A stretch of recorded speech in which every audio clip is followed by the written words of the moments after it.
ஆதிரா ஜங்ஷனில் இன்னைக்கு மீன் பொழிச்சது கேரளா ஸ்டைலில் செம சூப்பரான டேஸ்டியான டிஷ் செய்ய போகிறோங்க. இதை நான் பாறை மீனில் செஞ்சுருக்கேன். 2 பாறை மீன் வாங்கியிருக்கேன். 2 மீனுமே க்ளீன் பண்ணதுக்கு அப்புறமே உங்களுக்கு 3/4 கிலோவுக்கு மேலே இருந்துச்சுங்க. வாங்க இந்த மீன் பொழிச்சது எப்படி செய்யலான்னு பார்க்கலாம். இது வரைக்கும் நம்ம சேனலை சப்ஸ்கிரைப் பண்ணாதவங்க சப்ஸ்கிரைப் பண்ணிவிட்டு அப்படியே பெல் ஐக்கானை ப்ரெஸ் பண்ணிவிடுங்க. முடிஞ்ச இந்த வீடியோ லிங்க்கை உங்கள் ஃப்ரெண்ட்ஸுக்கெல்லாம் ஃபார்வேர்ட் பண்ணுங்கள். இந்த மீன் பொழிச்சது செய்கிறதுக்கு முதல்ல நாம் மீனை வறுக்கணும். அந்த மீனை வறுக்கிறதுக்கு எப்போவும் போல் மிளகாய் பொடி உப்பெல்லாம் போடாமல் நான் புதுவித மசாலா ரெடி பண்ணியிருக்கேன்.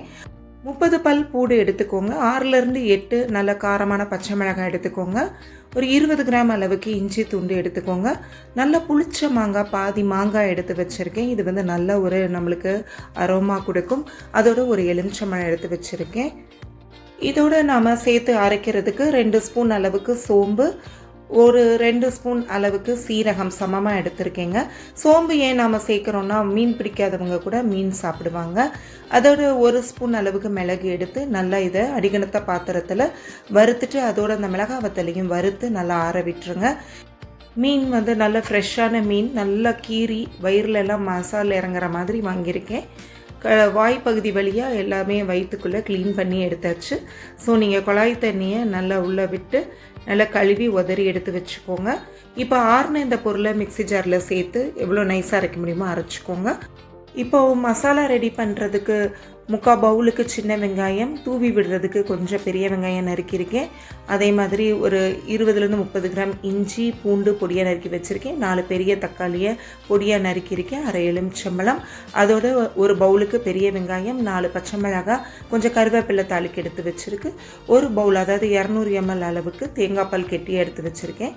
இப்போ இந்த பொடியை நம்ம அரைச்சி வச்சுருந்தோம் இல்லையா, அதோடு சேர்த்து இந்த இஞ்சி பூண்டையும் வெட்டி போட்டுருங்க. அதே மாதிரி மாங்காவையும் சின்ன சின்னதாக வெட்டி போட்டுட்டு ரொம்ப கொஞ்சமாக தண்ணி ஊற்றி மசாலாவை கெட்டியாக அரைச்சிக்கோங்க. இப்போ அதுக்கு தேவையான அளவு உப்பு போட்டுட்டு ஒரு எலுமிச்சம்பழச்சாறு அதோட நீங்கள் பிழிஞ்சு விட்டுருங்க.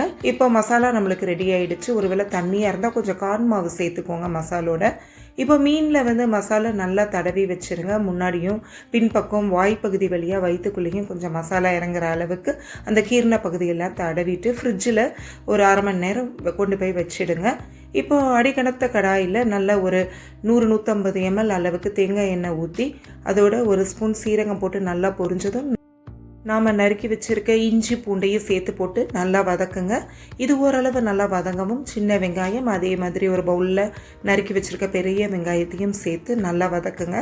கொஞ்சம் நிறம் மாறட்டும், தேவைப்பட்டால் தூளுப்பு சேர்த்தும் போட்டு நீங்கள் வதக்கலாம். இப்போ பச்சை மிளகாவை சேர்த்துக்கோங்க. அதோட அடுத்தாப்பில் நறுக்கி வச்சுருக்க தக்காளியும் சேர்த்து நல்லா கிளறி விட்டுக்கோங்க. தக்காளி ரொம்ப பொடியாக நறுக்கினால தான் நல்லா ஜூஸியாக இருக்குது. இப்போ உப்பு சேர்த்துக்கோங்க. உப்பு சேர்த்து நல்லா வதக்கிட்டு இதோட ஒரு 1/2 ஸ்பூன் அளவுக்கு மஞ்சத்தூள், 1 ஸ்பூன் மிளகாத்தூள், 1 ஸ்பூன் மல்லித்தூள், 1 டீஸ்பூன் கரம் மசாலா சேர்த்து நல்லா கிளறிக்கோங்க. காரம் அதிகம் தேவைன்னா கூட 1 ஸ்பூன் நீங்கள் மிளகாத்தூள் சேர்த்துக்கலாம். இப்போ நான் கெட்டியாக எடுத்து வச்சுருக்க அந்த தேங்காய் பாலை இது நல்லா வதங்கவும் அதையும் அதோட சேர்த்துட்றேன். சேர்த்து நல்லா கிளறி விட்டுக்கோங்க. இப்போது அது நல்லா வெந்துக்கிட்டு இருக்கட்டும். இலையை வந்து நான் நல்லா தண்ணியில் அலசிட்டு முன்னாடி பின்னாடி வாட்டி எடுத்து வச்சுக்கிட்டேன். இப்போ மீன் பொரிக்கிறதுக்கு நல்ல பெரிய மீன்றனால பெரிய பாத்திரத்தில் கிட்டத்தட்ட 350 ml அளவுக்கு தேங்காய் எண்ணெய் ஊற்றி அதை வந்து மீனை அதில் போட்டிருக்கேன். போட்டு முன்னும் பின்னும் நல்லா இந்த மாதிரி எண்ணெயை தெளித்து விட்டு மீடியம் ஃப்ளேம் இல்லைன்னா சிம்மில் வச்சு நல்லா பொரித்து எடுத்துக்கோங்க. இப்போ நம்மளோட மசாலா நல்லா வதங்கிருச்சு. அதில் ஒரு 1/2 எலுமிச்சம்பழம் பிழிஞ்சு விட்டுக்கோங்க. பிழிஞ்சு விட்டுட்டு இப்போ நம்ம வாட்டி வச்சுருக்க இலையில் நல்லா அந்த மசாலாவை எடுத்து போட்டு கொஞ்சம் கருவேப்பிலை, நம்ம தூவுறதுக்கு வச்சுருந்த பெரிய வெங்காயத்தெல்லாம் தூவி விட்டுட்டு அந்த மீனை வச்சு அது மேலேயும் இன்னும் கொஞ்சம் ஸ்டஃப் பண்ணுங்கள். முடிஞ்சால் அந்த மீனோட வாய்ப்பகுதிக்குள்ளே எல்லாம் நல்லா வச்சுட்டு அது மேலே இன்னும் கொஞ்சம் கருவேப்பிலை, பெரிய வெங்காயத்தை தூவி விட்டுருங்க. விட்டுட்டு நீங்கள் இலையை வந்து உங்கள் தோதுப்படி மடிச்சுக்கோங்க. நான் வந்து ஒரே நீல இலையை ஒரே மாதிரி அப்படியே மடிச்சிட்டேன். உங்களுக்கு குறுக்கால ஒரு இலை போடணும்னா உள்ளுக்குள்ளே ஒரு இலையை போட்டுக்கோங்க. உங்களுக்கு கிழிஞ்சாலும் வந்து ஒரு டென்ஷன் இருக்காது. இப்போ நார் வந்து நல்லா தண்ணியில் போட்டு வச்சுருந்தேங்க. அந்த நாரை தான் நான் எடுத்து கட்டுறேன். நம்ம ட்ரையான நாரை கட்ட முடியாது, கிழிஞ்சு போயிடும். இப்போ பாருங்கள் பார்சல் ரெடி ஆகிடுச்சு. திரும்ப தோசைக்கல்லில் தேங்காய் எண்ணெயே ஊற்றிக்கோங்க. வேறு எந்த எண்ணெயும் யூஸ் பண்ணக்கூடாது. அதை வந்து இந்த பார்சலை தோசைக்கல்லில் எண்ணெய் சூடாகவும் வச்சுட்டு கொஞ்சம் தண்ணி தெளித்து விட்டுக்கோங்க.